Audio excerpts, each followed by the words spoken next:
شان ہے علماء دیوبند۔ حامدوں و مسلیوں و مسلمہ، محترم حضرات، جب بھی کوئی عالم دین تبلیغی جماعت کے منکر کے اوپر نکیر کرتا ہے یا ان کی اصلاح کرنے کی کوشش کرتا ہے تو آگے سے وہ یہ جواب دیتے ہیں کہ مولانا آپ کا تبلیغی جماعت کے اندر وقت نہیں لگا ہے، آپ پہلے تبلیغی جماعت میں وقت لگائیے اور اس کے بعد جب آپ اعتراض کریں گے تب ہم آپ کی بات کو سنیں گے اور آپ کی اصلاح کو قبول کریں گے۔ اور اس کے لیے وہ ایک اپنے قیاس کو پیش کرتے ہیں کہ جب کوئی امام نماز پڑھا رہا ہو اور امام سے نماز کے اندر کوئی غلطی ہو جائے تو امام لقمہ اسی سے لے گا جو نماز کے اندر شامل ہے۔ باہر والے کوئی آدمی نے اگر امام کو لقمہ دیا اور امام نے اس کے لقمے کو لے لیا تو امام کی اور سارے مقتدیوں کی نماز ٹوٹ جائے گی، اس لیے خارج کے لقمے کو ہم قبول نہیں کرتے۔ اس قیاس سے وہ یہ ثابت کرنا چاہتے ہیں کہ جس طرح خارج کا لقمہ لینے سے امام کی نماز ٹوٹ جائے گی، اسی طرح چونکہ آپ نے تبلیغ کے اندر وقت نہیں لگایا ہے اور آپ تبلیغ کے ساتھ میں جڑے ہوئے نہیں ہیں، اسی لیے آپ بھی جو اصلاح کی کوشش کر رہے ہیں اور آپ جو لقمہ دے رہے ہیں اس کو ہم قبول نہیں کر سکتے۔ محترم ناظرین، تبلیغی دوستوں کا یہ کہنا بالکل غلط ہے۔ اصول فقہ کی اصطلاح میں اس کو قیاس مع الفارق کہتے ہیں اور لاجک کے اندر اسے فالس انالوجی اور فالس ایکویویلنس کہتے ہیں۔ مثال سے میں آپ کو بات سمجھاتا ہوں کہ فالس انالوجی اور فالس ایکویویلنس ہوتا کیا ہے۔ ایسی دو چیزیں جو حقیقت میں بالکل الگ ہوتی ہیں، کوئی شخص ان میں ظاہری سملیرٹیز کی وجہ سے ان دونوں کو ایک بنا کر پیش کرتا ہے اور ان دونوں کا ایک ہی حکم بیان کرتا ہے، جبکہ وہ دونوں چیزیں حقیقت میں الگ الگ ہوتی ہیں اور ان کے حکم بھی الگ ہوتے ہیں۔ مثلاً کوئی یہ کہے کہ سیب اور نارنگی یعنی ایپل اور اورنج یہ دونوں فروٹ ہے اور ان دونوں ہی کے اندر بیج بھی ہوتے ہیں، اس وجہ سے جو ٹیسٹ ایپل کا ہے وہی ٹیسٹ نارنگی کا بھی ہوگا۔ یہ بالکل غلط بات ہے۔ یہ بات تو آپ کی ٹھیک ہے کہ سیب بھی فروٹ ہے، نارنگی بھی فروٹ ہے، سیب میں بھی بیج ہوتے ہیں، نارنگی میں بھی بیج ہوتے ہیں، لیکن ہرگز اس کا مطلب یہ نہیں نکلے گا کہ جو ذائقہ سیب کا ہے وہی ذائقہ نارنگی کا بھی۔ ایک مثال اور لے لیجئے، مثلاً کوئی شخص یہ کہے کہ سورج پیلا ہوتا ہے اور کیلا بھی پیلا ہوتا ہے، لہٰذا جو گرمی سورج کے اندر ہے وہی گرمی کیلے میں بھی ہوگی۔ یہ بات کوئی عقل مند آدمی تسلیم نہیں کرے۔ ٹھیک ہے، سورج پیلا ہوتا ہے، کیلا بھی پیلا ہوتا ہے، لیکن صرف ایک صفت کے اندر اتحاد کی وجہ سے یہ حکم نہیں لگایا جائے گا کہ ساری پراپرٹیز جو سورج کی ہے وہ کیلے کے اندر پائی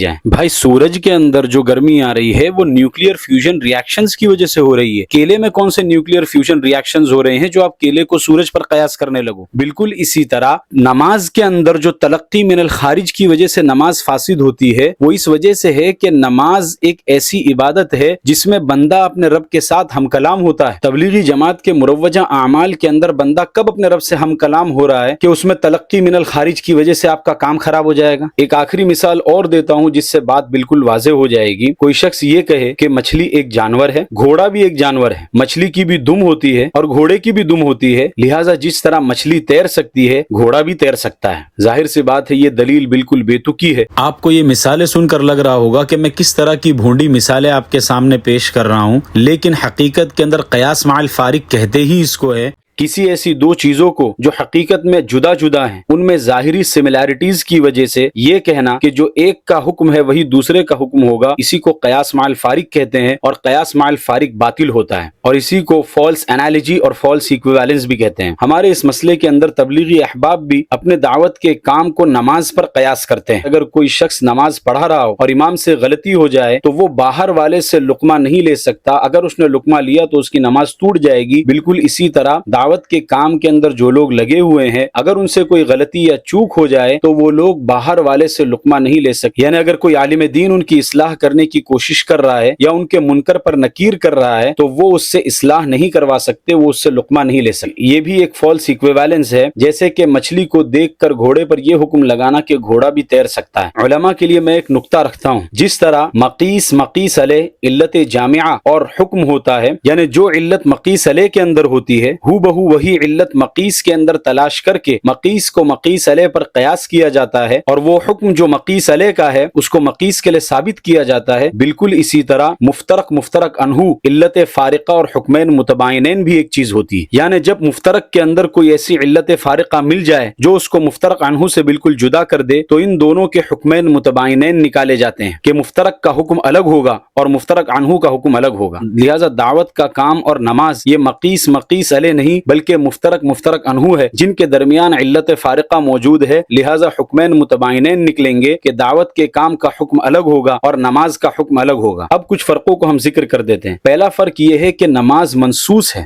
جس کا حکم قرآن اور سنت کے اندر صراحت کے ساتھ میں آیا ہے، جبکہ مروجہ دعوت اور تبلیغ کے کام کو مولانا الیاس صاحب رحمۃ اللہ علیہ نے شروع کیا ہے اور یہ منصوص نہیں ہے۔ نمبر 2، نماز ایک مخصوص عبادت کا نام ہے جس میں بندہ اپنے رب کے ساتھ ہم کلام ہوتا ہے، اور ظاہر سی بات ہے جب بندہ اپنے رب کے ساتھ ہم کلام ہوگا تو اگر باہر والا کوئی آ کر لقمہ دے گا تو اس ہم کلامی کے اندر نقص پیدا ہوگا، لیکن دعوت اور تبلیغ کا مروجہ کام یہ رب کے ساتھ اس طرح کوئی ہم کلامی نہیں ہے کہ اگر کوئی لقمہ دے اور اصلاح کی کوشش کرے تو اس میں اللہ تعالیٰ کے ساتھ ہم کلامی کے اندر کوئی نقص پیدا ہو رہا ہے۔ اور تیسرا فرق یہ ہے کہ نماز ہمیں اللہ کے رسول صلی اللہ علیہ وسلم نے دی ہے اور اس کے سنن و آداب بھی ہمیں دیے ہیں، جبکہ دعوت اور تبلیغ کا کوئی مخصوص طریقہ شریعت کی طرف سے متعین نہیں ہے، بلکہ یہ مطلق ہے، کوئی آدمی جس طرح بھی چاہے اللہ اور اس کے رسول کی بات لوگوں تک پہنچا سکتا ہے۔ اس میں شریعت نے کسی طریقے کو متعین نہیں کیا، اور نہ ہی شریعت نے اس کا یہ ادب بتایا ہے کہ کوئی اگر تمہاری اصلاح کرنے کی کوشش کرے تو جب تک وہ تمہارے ساتھ میں لگا ہوا نہ ہو اس کی اصلاح کو تم قبول ہرگز نہ کرو۔ آپ ذرا انصاف کے ساتھ غور تو کریں کہ کیا نبی کریم صلی اللہ علیہ وسلم نے نہی عن المنکر کے لیے یہ قید لگائی تھی کہ اگر آپ کو کسی کے منکر پر نکیر کرنا ہو تو یہ ضروری ہے کہ آپ بھی ان کے ساتھ میں اس کام کے اندر لگے ہوئے ہوں، تبھی آپ ان کے منکر پر نکیر کر سکتے ہو۔ جب آپ صلی اللہ علیہ وسلم نے نہی عن المنکر کے لیے یہ قید نہیں لگائی تو آپ کا اس قید کو لگانا کہ بھائی آپ ہمارے منکر پر نکیر اسی وقت کر سکتے ہیں جب آپ ہمارے ساتھ جماعت کے کام کے اندر لگے ہوئے ہیں، یہ دین کے اندر ایک نئی چیز کی ایجاد ہے اور احداث فی الدین ہے جو کہ بدعت کے قائم مقام ہے۔ یہ تو ہوئی عقلی دلیل۔ اب ہم نقلی دلیل بھی پیش کرتے ہیں۔ امام بیہقی جن کی وفات 458 ہجری کے اندر ہوئی، انہوں نے اپنی کتاب المدخل کے اندر ایک روایت نقل کی ہے۔ ابراہیم بن عبد الرحمن العذری روایت کرتے ہیں کہ نبی کریم صلی اللہ علیہ وسلم نے ارشاد فرمایا، ہر زمانے کے اندر اس علم کو ایسے لوگ اٹھائیں گے جو ثقہ اور قابل اعتماد ہوں گے، اور ان کا کام یہ ہوگا کہ وہ دین کے اندر غلو کرنے والوں کو تحریف سے روکیں گے اور جھوٹ باندھنے والوں کے جھوٹ سے دین کی حفاظت کریں گے، اور جاہل لوگ جو دین کے اندر غلط تعویلیں کرتے ہیں انہیں اس غلط تعویلوں سے روکیں گے۔ اس روایت سے ہمیں پتہ چلتا ہے کہ نبی کریم صلی اللہ علیہ وسلم نے اس امت کے علماء کے اوپر ایک ذمہ داری ڈالی کہ جو لوگ بھی دین کے اندر غلط تعویلیں کرنے لگیں اور غلو کی وجہ سے دین میں تحریفیں کرنے لگے، علماء کا فرض منصبی یہ ہوگا کہ انہیں اس غلط چیزوں سے روکیں گے اور ان کے منکر پر نکیر کریں گے۔ اب آپ انصاف سے بتائیے کہ آپ صلی اللہ علیہ وسلم علماء کے اوپر یہ ذمہ داری ڈالیں کہ تمہیں غلو کرنے والوں کو غلو سے روکنا ہے اور جاہلوں کو غلط تعویلیں کرنے سے روکنا ہے، اور جب علماء یہ کام کرنے لگے اور تبلیغی جماعت کے منکر کے اوپر نکیر کرنے لگے تو وہاں سے آپ یہ جواب دیں کہ آپ تبلیغی جماعت میں چونکہ لگے ہوئے نہیں ہیں اس وجہ سے ہم آپ کی اصلاح کو قبول نہیں کریں گے، یہ کتنی غلط بات ہے۔ آپ کے اس کہنے سے اور آپ کی اس مثال سے نہی عن المنکر کی جتنی روایات اور جتنی آیات ہے ان سب پر زد پڑتی ہے۔ خدا را آپ علماء کو اپنا دشمن نہ سمجھیں۔ جو عالم دین اخلاص کے ساتھ آپ کی اصلاح کرنا چاہتا ہے اس کی بات کو آپ دھیان سے اور توجہ سے سنیں اور سمجھنے کی کوشش تو کریں۔ اگر کوئی آدمی سطر کھول کر نماز پڑھ رہا ہے اور کوئی عالم دین اس کو ٹوک رہا ہے کہ اس طرح نماز نہیں ہوگی، تم اس طرح نماز مت پڑھو، اور وہ آگے سے یہ کہنے لگے کہ دیکھو مولانا تو نماز پڑھنے کی مخالفت کر رہے ہیں، یہ کتنا بڑا ظلم ہے۔ وہ مولانا نماز پڑھنے کی مخالفت نہیں کر رہے ہیں بلکہ ننگے ہو کر نماز پڑھنے کی مخالفت کر رہے ہیں اور سطر کھول کر نماز پڑھنے کی مخالفت کر رہے ہیں۔ کوئی بھی عالم دین مجھ سمیت دعوت اور تبلیغ کے کام کا مخالف نہیں ہے، ہرگز نہیں۔ بس دعوت اور تبلیغ کے کام کے اندر جو غلطیاں اور فکری بے راہ روی جو اس میں در آئی ہے اس کی اصلاح کرنا ضروری ہے اور اس کے منکر پر نکیر کرنا ضروری ہے۔ اس لیے ہم آپ سے مخلصانہ درخواست کرتے ہیں، جو علماء آپ کی اصلاح کی کوشش کر رہے ہیں آپ انہیں اپنا خیر خواہ سمجھے،